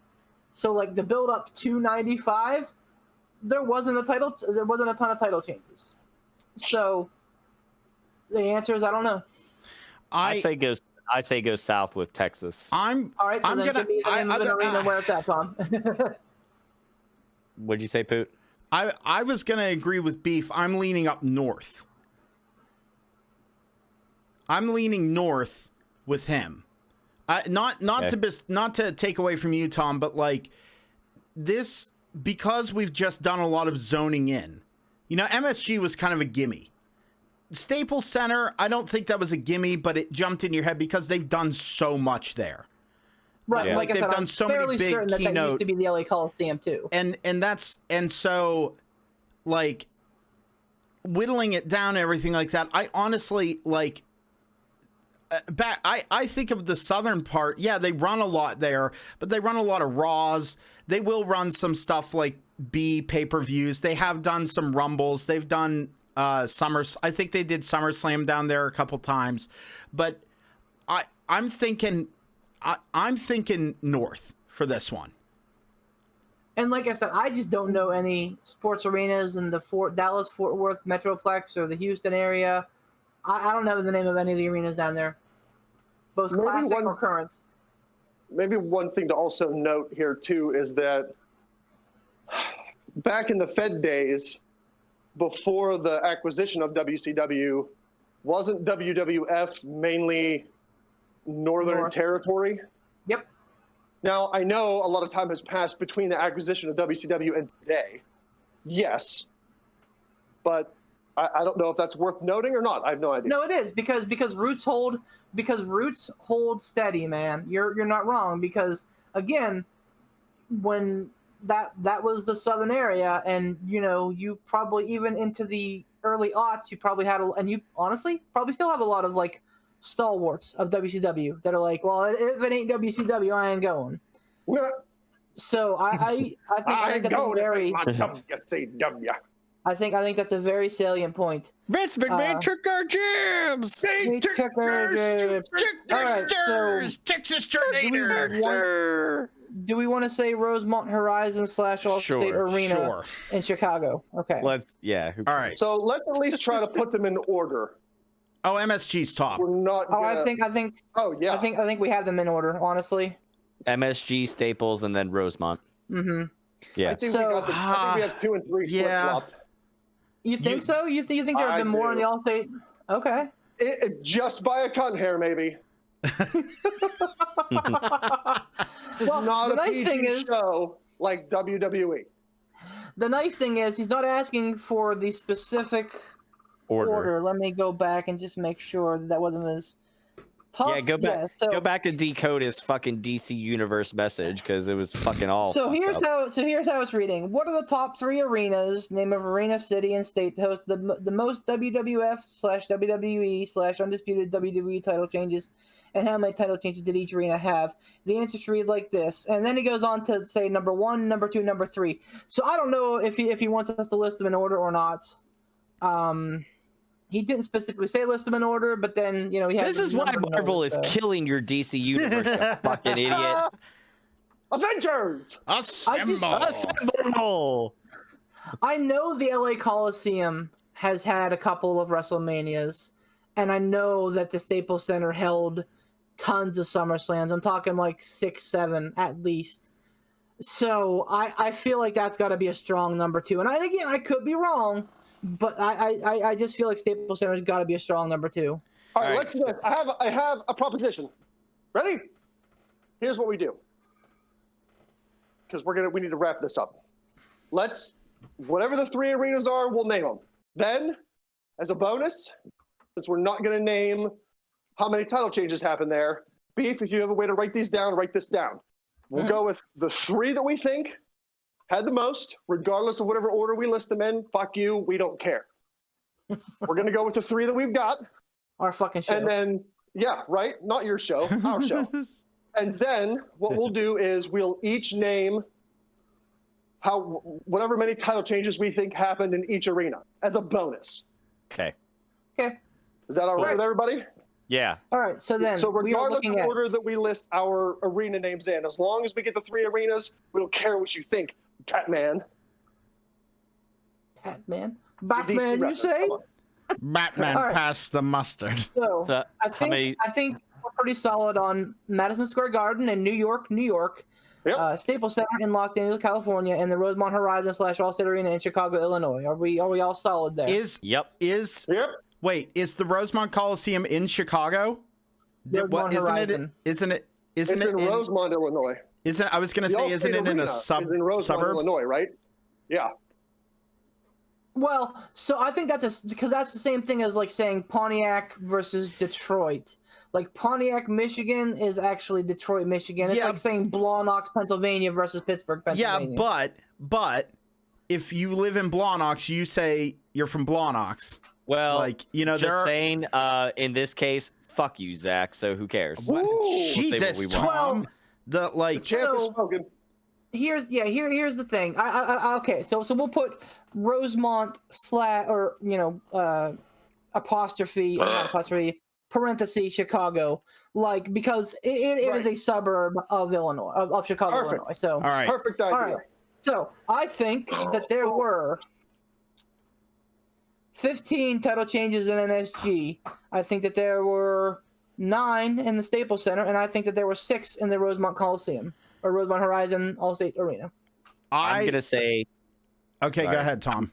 I'm gonna say 20 in MSG, 7 in Staples, 5 in Rosemont. You guys are shooting high. I'm gonna go a little bit lower. I'm gonna say 12 in MSG. In the Staples Center, I'm gonna say 10, and then in Rosemont, Freeport, the Freeport Arena. The Rosemont, I'm going to say 6. Okay. Ransom? I'm going to say 13 in Madison Square Garden. 37 in... Wait, no, that's not right. Oh, Too many. 37? No. Sideways 7 in 8. Allstate. And because I think they're a cut hair apart, 6 in Staples. you swapped the WWF title 36 times? 36 times in one night? Oh. 37. 37. My girlfriend swapped the WWF title 37 times. Try not Tries to swap the WWF title in the parking lot. Super Bowl This isn't the Saturday? hardcore title. All right, so here's the answer. I should have specified this in the question.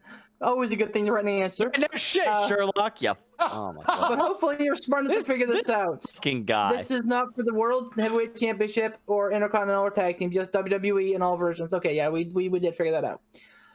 All right, hoping very few of you know the answer or have info to contribute. Hopefully God, only fuck 1 or 2 off. of you are able to know anything and piece anything together. Your heads have grown too big and it's time for some comeuppance. I like Jesus. this guy. He's healing up. I like him. I I'm like this hoping guy. maybe my name will be the one to break the streak. I like this Maybe the guy. streak will go on and on every time you think about the Stump the Chump streak. Oh my god, You'll get to think the of answer already, Goldberg. you fucking egomaniac. Zach, I'm on board with you. This is good heel behavior. I like I it. like Shut up. it. Yeah, Just read this thing without interruption, please. The answer is number 3, the Staples Center, Los Angeles, California, was 6. Allstate Arena, Rosemont, Illinois, was 7. Madison Square Garden was fucking 12. Holy fuck! Holy fuck! So okay, let me go back here. Ransom, first of all, said that there were 7 in the Allstate Arena and 6 in the fucking Staples Center. So he nailed those 2 by himself, and he was off by 1 digit in MSG. Putin nailed it on the head. Holy fuck! Zack Snyder, my man, you came at the champs. Give it to him. Give him a spot on the show. No, don't give him a spot. Give him the He does business, not get beef. a spot. I mean, let him on. Let him on.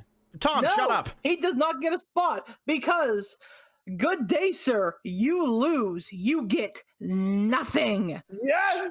I can't believe we nailed that. Holy shit. Oh. Guys, I am legit marking out for us right now. Like Didn't somebody say this 12 is Jeff.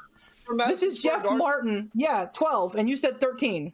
No, but didn't one of us say 12? Didn't Poot say 12? Poot did. Yeah, Poot Yeah. did. So yeah, we got it. Like Yeah, but wait, but we didn't come to a general consensus on the numbers, though. You know No, what but though? we threw Like that part out. yeah, we threw it out. But the fact that we were even if we'd accepted it, I was gonna go this route and just say, hey, if one of us gets the number right, we'll accept the answer. And like I said, Ransom fucking big brained most of that himself and was off by 1. I can't Ransom. That's wow. That's fucking amazing. No, again, this is not big brain, just like the Among Us thing. It's smooth brain, dumb luck. Well, dumb luck as though it may be. You were, fuck, man. Wow. What were the So- numbers again? It was what, 12, 7, and 6? Yep, 12 at Madison Square Garden, 7 at the Allstate Arena in Rosemont, Illinois, which is also known as the Rosemont Horizon, and the Staples Center, also known as the LA Coliseum, or not Coliseum, LA Coliseum, with 6. Wow. So yeah, between Poot and I, we got all the numbers right. Because Yes, Poot sir. said 12 for Madison Square Garden, which was right on the money. Yes, sir. So again, But he doesn't. Zach, He If it doesn't wasn't- get to come on the show because we got all the arenas right. Correct? Yep. If it- we got the arenas right, and as far as I'm concerned, we got the fucking numbers right because, yeah, we If got it the fucking wasn't numbers if right. it wasn't for Tom shooting 20, because Beef said 15 at MSG, and I was like, 15 sounds right, and then Tom said 20. I went, you know what? To save our asses, I'm gonna go lower, Nice. just to cover. Well, So there you once go. again, listeners, great ladies and gentlemen, your still reigning Whoa. defending champions remain unstumped. If you want to take a shot at the champs, remember that email, pittsburghpiledriverpodcast@gmail.com. 2 emails, one with the question, one with the answer. With the answer, make sure to put some puffery in there, like our friend the Maniac, and I guess our friend Zach. He is our friend. Yes, because He's our heel friend. Like we have fun with it, with the fucking Willy Wonka line. You know, we have fun with it. But honestly, you guys are pushing us to be our very best. So, in all reality, thanks for sending in those questions. Hope we get some more. Just again, and you know what? This is just kind of a blanket response. Don't expect us to be Wikipedia. You know, if you want to talk about one specific date the belt changed hands, that's fine. Or specific instances, okay.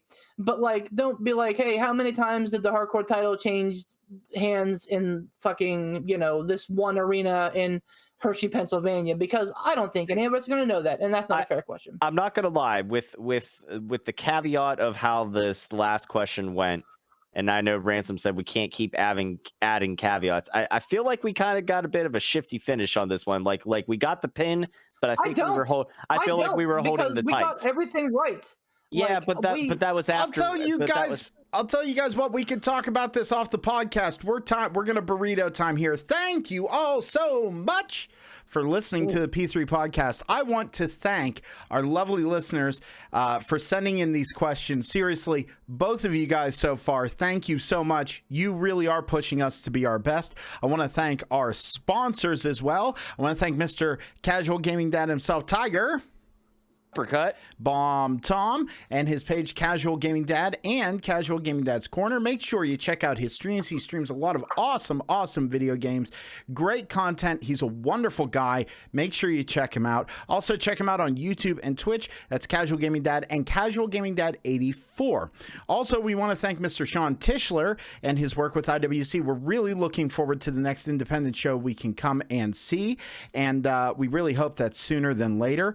I also want to make sure to plug our buddy right over here, Mr. Alec Ransom, and his channel Frig Off Ransom on YouTube. He's hilarious. I'm looking forward to seeing what more content comes out, and I might as well just go ahead and plug my own channel, Poot the Bard. I play video games and review guitar equipment, so if you're a nerd like me, check it out. Also, make sure you subscribe to the Pittsburgh Piledriver podcast here on YouTube. Also, you can find us anywhere you find quality podcasts. That's iTunes, Spotify, Google Podcasts, pretty much anywhere as well. Make sure to give us a like over on Facebook. Just search Pittsburgh Piledriver Podcast on Facebook. And also send in your Stump the Champs. That's champs. That's champs. Questions here to Pittsburgh Piledriver Podcast at gmail.com. And make sure to follow the rules as Beef specified. Leave some space in 2 different emails, one with the question, one with the answer. Leave some space so that Beef doesn't see the answer in the preview.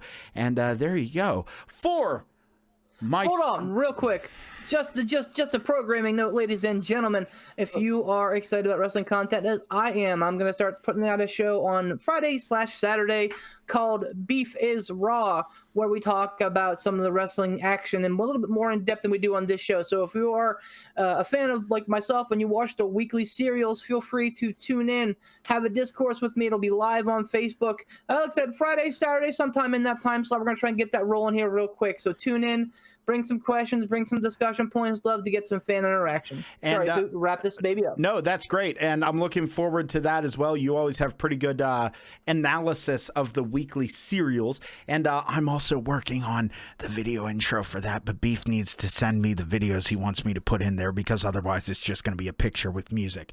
Also, I want to thank my wonderful co-hosts here. I want to thank Mr. Alec Ransom, Beef the Legend, and our champ right over here, the reigning, defending, undisputed Cruiserweight champion, who sounds a little sad that we won that. Maybe he needs to take a vacation to North Carolina and relax a little bit. Mr. Tiger, Uppercut, Bomb Tom, and myself, Poot the Bard, baby. Have a wonderful, wonderful evening. See you next week.